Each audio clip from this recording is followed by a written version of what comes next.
time of the year when civil society organizations under the Transparency International gather to provide details under the annual Corruption Perception Index ranking. As we all know, for 2023, Nigeria moves 5 steps higher compared to the 2022 rating. The index revealed that Nigeria scored 25 out of 100 points in 2023 Corruption Perception Index, compared to 24 points in the year 2022.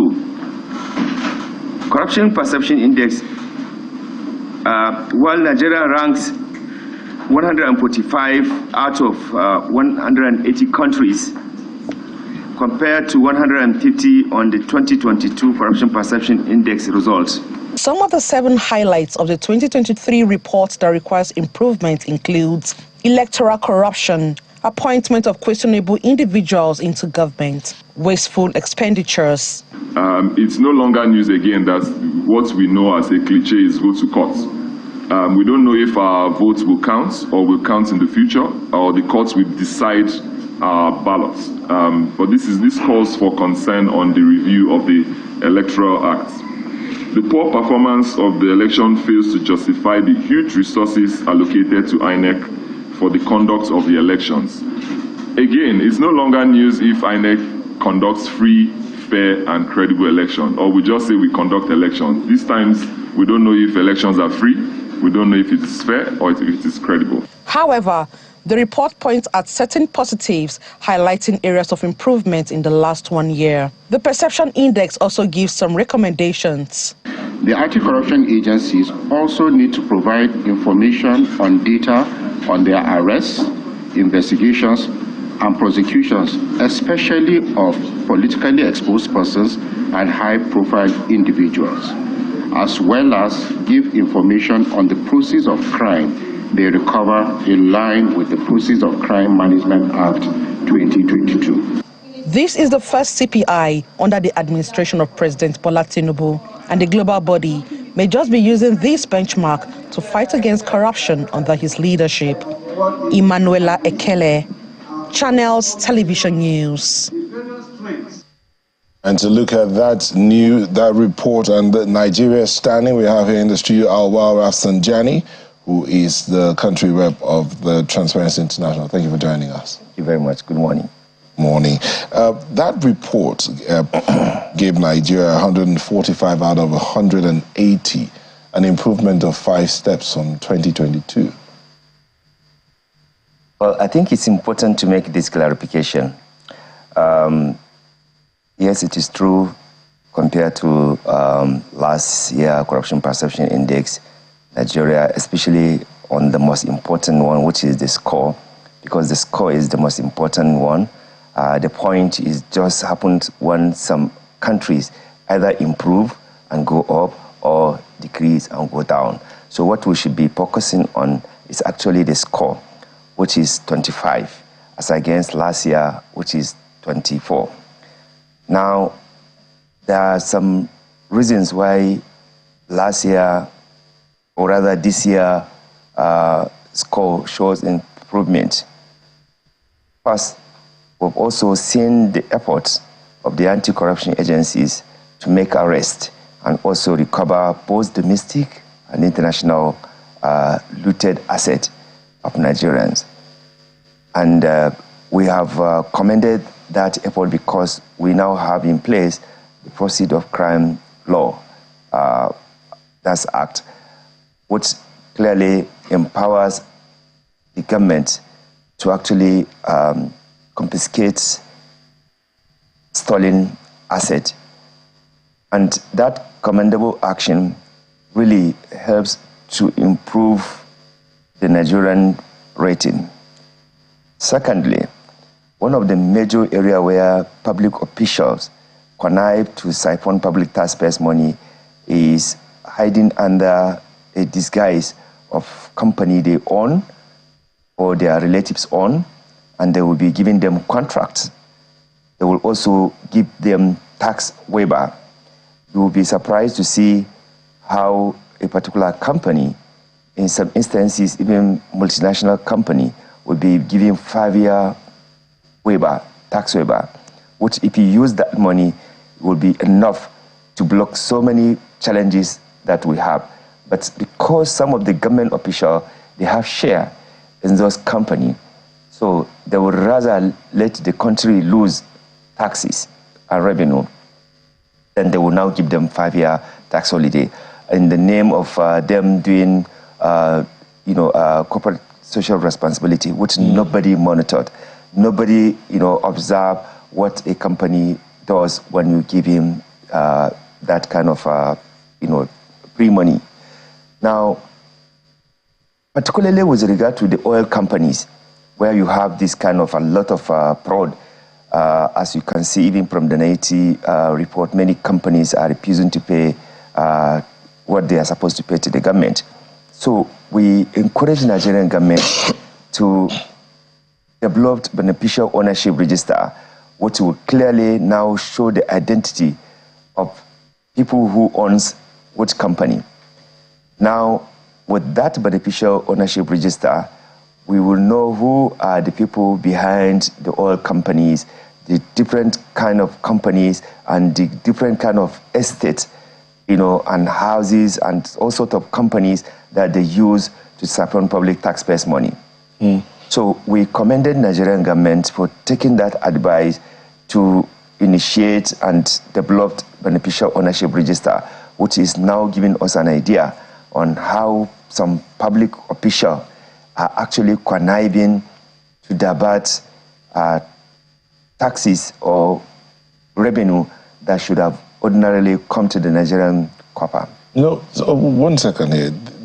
That's true. You said that the 25 point is the most important thing. Yes. But it's below the sub-Saharan African average of 33. Well, like I said, the score is the most important thing.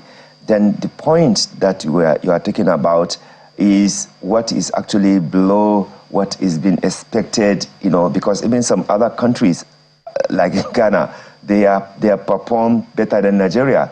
And that is why we are telling the Nigerian government, you need to improve, you need to put system in place to ensure that our rating in the subsequent corruption perception index will be able to improve. One, yes, is better than stagnation, and it's better than to, come down to like 20, But we need to do a lot of work, and part of the work that has been done to upgrade us to this 25 is what I have just mentioned to you, having beneficial ownership register, access to recovery effort, and the vibrant space for civil society and the media in Nigeria for demanding accountability, for putting public officials to their toes. These are the major reasons why we're able to go up. So if we can look at other areas where we need to do a lot to improve Nigerian rating and Nigerian corruption system, definitely you can talk about judicial corruption that has been a serious challenges to Nigerians. Access to justice is a big problem. You need to go to other local government or a state level. Ordinary Nigerians, access to justice is a problem. Secondly, even when you have high-profile corrupt persons, they know what to do to compromise justice. Even on the electoral tribunal thing, you saw the clear evidence of misconduct or even corruption, as some people allege in the judiciary. So if you want a rating to improve, you need to carry a serious judicial sector reform. Sadly, or thirdly, the security sector is one of the major areas where a lot of corruption and where a lot of Nigerians are losing their lives on a daily basis, because some public official handling security sector decided to be stealing the money that is meant to buy arms and ammunition or to even pay the welfare of the security personnel. Evidences have shown that Nigerian public officials deliberately and consciously allow the insecurity to go outside of the control, because money that are budgeted for the security work, you don't see it being applied. This has already been raised by Auditor General report in his previous report. Secondly, just recently, the court in the UK, we got injunction to return to Nigerian government some money that Nigerian officials supposed to buy arms and ammunition, but they share the money, they chop the money. So the defense procurement fraud in Nigeria need to be tackled, and we need to carry a serious security sector reform that will empower and equip the police, Nigerian police, to be able to do the work that they are supposed to do, rather than deploying the army everywhere in Nigeria, detracting them from their primary responsibility. You need to empower the Nigerian police by providing them with equipment, with the facilities and the motivation, as well as their welfare, to be able to be more professional, more responsive and responsible, and be able to respond to the yearning and aspiration of the security challenges in Nigeria, not the soldier, because the soldier is not supposed to be dealing with the domestic issue unless these other security arms are proven not to be able to do that. But because there's a corruption, there's a money involved in this, some people don't want that to work. So again, another area that you need to do a lot to improve the rating is, of course, in the area of electoral transparency. There's no way you can continue with this kind of use of dirty money to rig election and tell people go to court because you've already settled judiciary to win the election against the will of the people. You must carry serious reform in the electoral process and the political party system to enable Nigerians make choice and be able to elect people of integrity, people with experience and capacity and patriotism, so that they can provide quality leadership and governance in Nigeria. I was asking if we could get one of those the slides. Okay, here are the areas you were talking about: electoral corruption, judicial corruption, corruption in the security sector, wasteful expenditure, opaqueness of public institutions, failure to prosecute high-profile cases, and reward of corrupt and questionable individuals with appointments. These are the areas you see Nigeria's most negative indices that need to be worked on. Exactly. But you were just talking there about the electoral corruption and judicial corruption. You also mentioned corruption in the security sector. Wasteful expenditure. Let's look at that bit about wasteful expenditure and opaqueness in public institutions. One would think that because we had the Bureau of Public Enterprise and Nigeria's procurement laws are so stringent and all of that, all of those matters would have been resolved by now. No, deliberately some public officials undermine the full implementation of public procurement law in this country. We struggled and advocated for the passage of that, and you recall President Erado, the first assignment he did when he came into power was to sign the public procurement law. And we work as civil society to mobilize and sensitize Nigerians, both contractors, both government officials, media, civil society, to understand the importance of having public procurement law, because we noted that most of the corruption, we are actually through undermining or rather refusing to follow due process in terms of public procurement.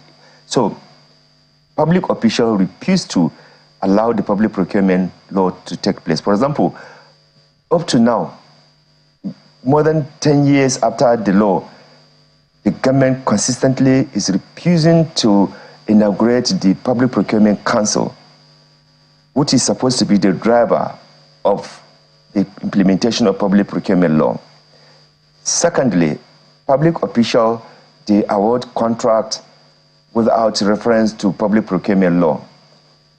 Again, when you look at the freedom of information that we have, consistently, public officials are refusing to comply with the public procurement, with the freedom of information law.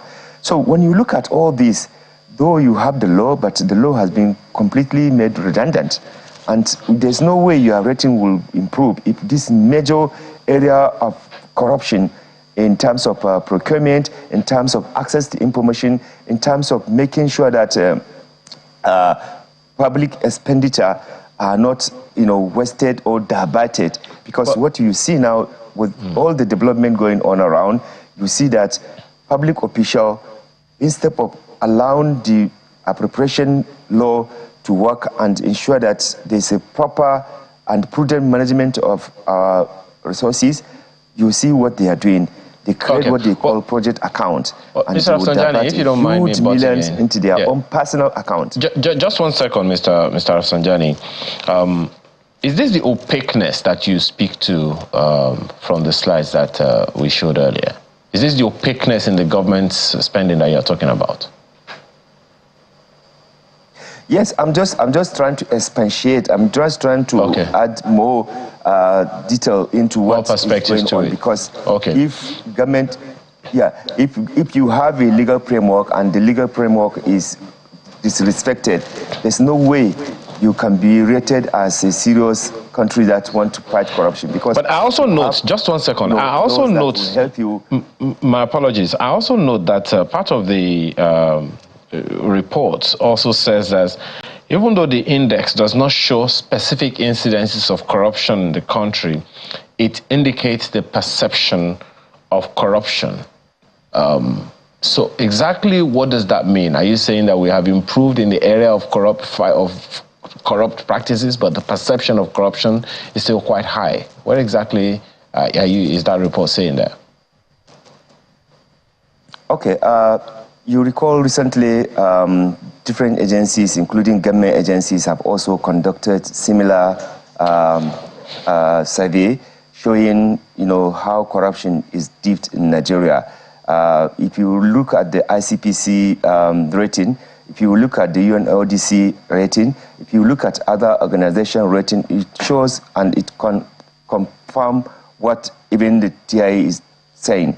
Now, what we are saying here, Nigerians are even saying that, look, stop calling it perception, because we are experiencing this physically. Today, if you want to go and do passport, you will encounter corruption there. Today, if you want to go and do driving lesson, you will encounter corruption. Today, if you want to apply for job, you will be posed with corruption and extortion. Today, if you go to police station, you are likely going to experience that. Today, if you want to get admission or you want to get promotion as you deserve to get, you know what you are going to get. If your relatives die and you want their entitlement in any of the government agencies, you know what you are going to get. So some Nigerians are even saying that, look, this is not perception. It is real corruption we are experiencing. However, a different organization has its own approaches, have its own methodology. While Nigerians, including government agencies, have confirmed the incident of corruption in many places, including the security sector. Some other organizations have also, did similar thing. But for us in TI, this is what we see, and we are saying that what the motivating thing is, of course, is abuse of public office, bribery, and diversion of public funds. Those are the things that are happening, and it's real. You are not really doing any... That's noted. I just want to ask one more question before we... one or two more questions before we call it a day this morning. This report, this Corruption Perception Index report, is it something limited to just the federal government agencies, more than 1,500 of them, or it includes agencies of the states as well? Because there are those who wonder, well, we may be talking about the federal government agencies, but quite significantly also, a number of things are happening in the states that seem unreported. It is true. A lot of corruption, a lot of misconduct are happening at the various level of tiers of government, local and national, state and national level. But what we do, we look at the overall nation. We look at the entire tiers. We are not just limiting only to some federal, agencies. No, we look at Nigeria, federal government. We look at the state, and we look at the local government, and we look at these incidences of all the problems that we are talking about. Because when you go to the local government, you will see magistracy in action. The corruption in that place, you will see it there. If you go to the state, in fact, virtually state governors have actually pocketed the judiciary in their state. If you look at how procurement are done in those states, you would see that there's nothing to write about. So the corruption is not limited to federal government. Corruption is the entire problems of Nigeria, and that is why we are calling for collective action to ensure that every Nigerian contribute towards defeating and dealing with the corruption and corrupt practices. We cannot be promoting and rewarding corrupt people or people who have been suspended or suspected to be corrupt with political appointment. Just one last thing. My apologies. Capture state. Yes, just one last thing.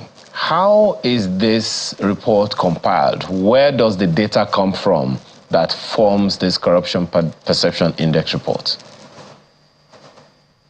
Okay, so we will not get tired of explaining all these issues, the sources where this is done. Globally, for all the countries that Transparency International brought these indices, is measuring from at least a minimum of 13 sources. For Nigeria, we have 8 sources that are globally acknowledged as very credible, undisputable, irrefutable, sources where they compile this data, and what TI does is simply to put together this data. For example, the World Bank has its own data. If you go to the World Bank, you will see the rating for Nigeria. If you go to the IMF executive, opinion, you will see you will see that data. If you go to sources like Bahman Foundation, you will see they give you their rating for Nigeria. If you go to a Variety of Democracy, you will see their rating. So it is very clear. You can just look at all the sources where we got this, and you can see the rating of each country they have done. And before we accept any source, we must test it, and we must verify it, and we must see that there are multiple numbers of years that they carry this survey. So we don't just take, for example, Global Insight country risk rating. We don't just take, their report for just rating Nigeria for only once. No, it must be a multiple years that they consistently do this rating, so that there's a consistency, there's a synergy, there's a accuracy in it. So we have 8 sources, for Nigeria, and other sources, for other countries. There are some of them they are similar, some of them 13, but ours, we have been applying 8 credible sources, which, like I mentioned, nobody has come to dispute their data, nobody has disputed their information. So because the whole idea is a wake-up call, the Corruption Perception Index is about waking up call from where we are not doing right thing to do the right thing. It is not an attack. It is not to undermine or to compute or to condemn or to even assess government anti-corruption work. It is important that anti-corruption agencies and government understand that the whole idea is to help us wake up where we are doing less, we should do more. Where we don't even do anything, we should begin to do something that can help make the system work for all of us. It is about improving the system, the service delivery, and it is about ensuring that you create an environment where everyone will be able to associate without being confronted with the corruption like we are seeing today. So this is the whole idea. It's not about antagonizing government, because if you look at UK, in this report, we rank UK very low.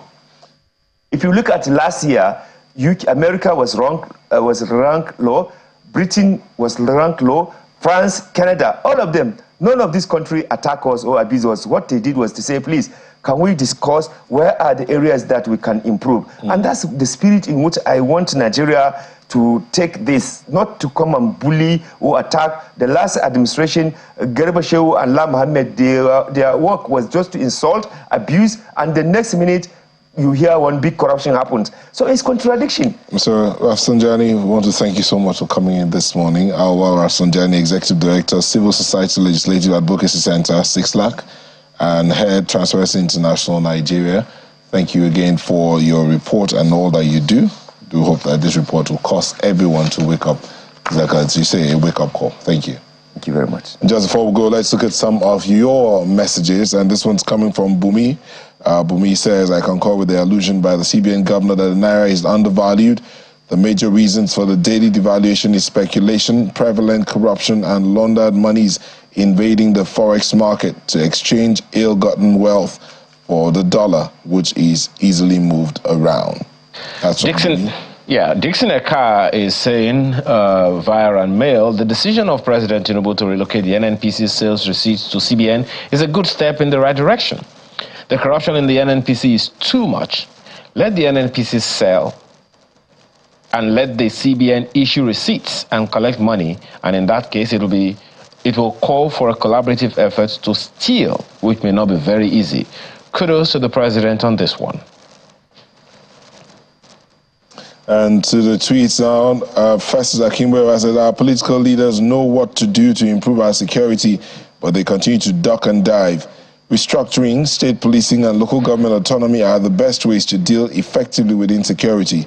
The president should be in the driving seat and not the back seat in securing the lives and properties of Nigerians. Festus Akimbo.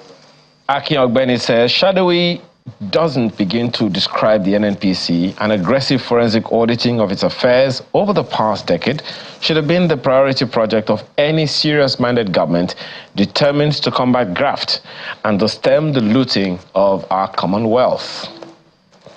And that's the show this morning. Thank you for the privilege of being a part of your day.